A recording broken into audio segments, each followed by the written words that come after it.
ก็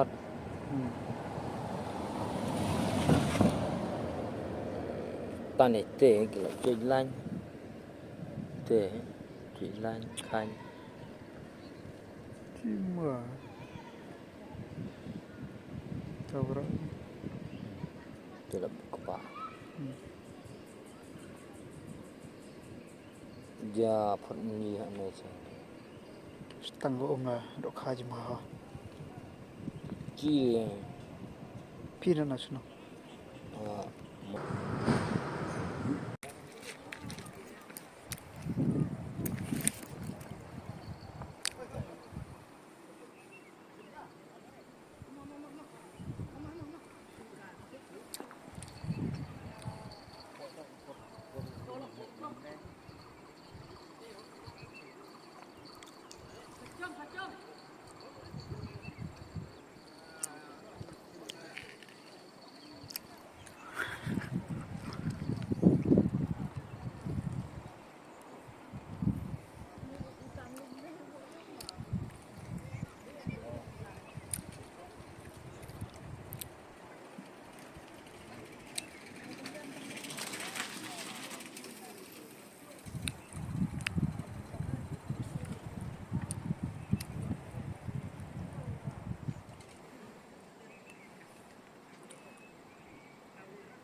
ไปยิงตัวเป็นในกล่องน่า